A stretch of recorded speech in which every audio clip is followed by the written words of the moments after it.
టాలీవుడ్లో మళ్లీ షూటింగుల సందడి కనిపించబోతోంది. ఇవాల్టి నుంచి రోల్ కెమెరా, యాక్షన్ మళ్లీ వినిపించబోతున్నాయి. ప్రభుత్వ జోక్యంతో 18 రోజులుగా సినీ కార్మికులు చేస్తున్న సమ్మెకు ఎండ్ కార్డ్ పడింది.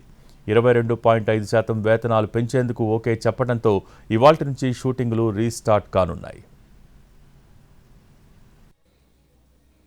18 రోజులుగా టాలీవుడ్లో కొనసాగిన సినీ కార్మికుల సమ్మెకు శుభం కార్డు పడింది. చర్చలు ఫలించాయి. ఇటు కార్మిక సంఘాలు, అటు నిర్మాతలు ఓ అవగాహనకొచ్చారు. దీంతో ఇవాల్టి నుంచి షూటింగ్స్ రీస్టార్ట్ అవుతున్నాయి. 30% వేతనాలు పెంచాలనే డిమాండ్పై కార్మిక సంఘాలు వెనక్కి తగ్గాయి. ఓవరాల్గా 22.5% వేతనాల పెంపునకు ప్రొడ్యూసర్లు, ఫిల్మ్ ఫెడరేషన్ అంగీకరించాయి. తెలుగు సినిమా షూటింగ్స్ ఆగున్నాయి. సో అవిడికి ఫెడరేషన్ వారికి, సినిమా ఇండస్ట్రీ నుంచి నిర్మాతలకి ఉన్న సమస్యని ఛాంబర్ ద్వారా ప్రయత్నాలు చేస్తూ తెలంగాణ గవర్నమెంట్, రాష్ట్ర ముఖ్యమంత్రి వర్యులు రేవంత్ రెడ్డి గారు దీనికి తొందరగా పరిష్కారం తీసుకురండి అని ఆల్ హైయర్ అఫీషియల్స్కి అండ్ ఎఫ్డీసీకి అండ్ లేబర్ కమిషనర్ గారికి అండ్ గంగాధర్ గారికి వీరందరికీ చెప్పడం జరిగింది. 30% వేతనాలు పెంచాల్సిందే అని సినీ కార్మికులు డిమాండ్ చేసిన 22.5% పెంపు దగ్గర డీల్ కుదిరింది. 2,000 రూపాయల కంటే తక్కువ వేతనం ఉన్న కార్మికులకు 3 ఏళ్ల పాటు దశల వారీగా 22.5% వేతనాలు పెంచబోతున్నారు. వీళ్లకు మొదటి ఏడాది 15%, రెండో ఏడాది 2.5%, మూడో ఏడాది 5% పెంచుతారు. 24 యూనియన్లలో దాదాపు 13 యూనియన్ల వర్కర్లు ఈ విభాగం కిందకు వస్తారు. ఇక 2,000 నుంచి 5,000 మధ్య వేతనాలు ఉన్న వర్కర్స్కు మొదటి ఏడాది 7.5%, రెండో ఏడాది 5%, మూడో ఏడాది మరో 5% వేతనాలు పెంచుతారు. రోజు వేతనం 5,000 కంటే ఎక్కువ ఉన్న కార్మికులకు ఎలాంటి వేతన పెంపు లేదు. వర్కర్స్ ఫెడరేషన్ నుంచి 30% హైక్, 3 ఇయర్స్ పీరియడ్ టర్మ్కి 30% వేజ్ హైక్ ఇంక్రీజ్ చేయమని చేయడం జరిగింది. మేజర్గా ఒక 4 కండిషన్స్ని ముందు పెట్టడం జరిగింది ప్రొడ్యూసర్స్ నుంచి.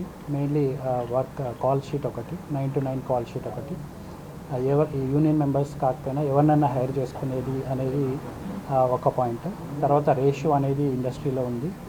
బయట నుంచి ఇక్కడ వర్క్ చేసే ఫైటర్స్ మెయిన్లీ డాన్సర్స్లో 50% అండ్ డాన్సర్స్లో 70 and 30% రేషియో ఇప్పుడు ప్రజెంట్గా ఉంది.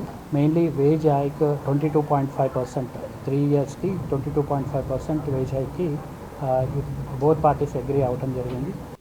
కాల్ షీట్స్ విషయంలోనూ ప్రొడ్యూసర్లు, ఫిల్మ్ ఫెడరేషన్ మధ్య అవగాహన కుదిరింది.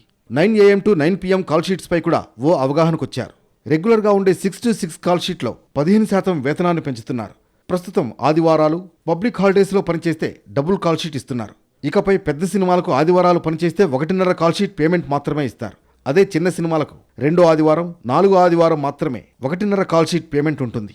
ప్రస్తుతం ఉన్న యూనియన్లలో స్కిల్ లేకపోతే బయట నుంచి వర్కర్స్ను తెచ్చుకుంటామని నిర్మాతలు చెబుతున్నారు. దీనికి ఫెడరేషన్ ఓకే చెప్పింది. గవర్నమెంట్ తరఫున సీఎం రేవంత్ రెడ్డి గారు ఇన్వాల్వ్ అవ్వకుంటే కనుక ఇంకెన్ని రోజులు జరిగేదో మాకు తెలియదు ఈ stand up. But first of all thank mister Revanth Reddy గారు ఫర్ ఇంత బిజీ షెడ్యూల్లో కూడా ఈ చొరవ తీసుకుని దీన్ని సాల్వ్ చేయాలని కంకణం for his dream project like you want to have a hub, Hyderabad hub చేద్దాం అనుకున్నారు కాబట్టి సో ఇవన్నీ కూడా సాల్వేషన్ ఆయన మూలంగా జరిగింది. వేతనాలు పెంచాలంటూ సినీ కార్మికులు సమ్మెకు దిగడంతో గత 18 రోజులుగా టాలీవుడ్లో అన్ని సినిమాలు, సీరియళ్లు, వెబ్ సిరీస్ల షూటింగ్లు నిలిచిపోయాయి. చాలామంది ఇతర ప్రాంతాలకు వెళ్లి తమ షూటింగులు చేసుకున్నారు. వివాదాన్ని పరిష్కరించేందుకు నిర్మాతలకు, ఫెడరేషన్కు మధ్య చర్చలు జరిగినప్పటికీ అవేవీ కూడా సఫలం కాలేదు. చివరికి టాలీవుడ్ పెద్ద దిక్కుగా ఉన్న చిరంజీవి మధ్యవర్తిత్వం వహించినా సమస్యను పరిష్కరించలేకపోయారు. దీంతో ఈ సమస్యపై ప్రభుత్వం ఫోకస్ పెట్టింది. ప్రభుత్వ జోక్యం, అధికారుల సూచనలకు కార్మికులు సానుకూలంగా స్పందించారు. మిగతా సమస్యను దశలవారీగా పరిష్కరించుకునేందుకు ప్రిన్సిపల్ సెక్రటరీ ఆధ్వర్యంలో కమిటీ ఏర్పాటు చేస్తారు. లేబర్ డిపార్ట్మెంట్, ఫెడరేషన్, ఛాంబర్ నుంచి సభ్యులు ఈ కమిటీలో ఉండి సమస్యల్ని పరిష్కరిస్తారు. అన్నీ సెట్ కావడంతో ఇవాటి నుంచి తిరిగి షూటింగ్స్తో టాలీవుడ్ కళకళలాడనుంది.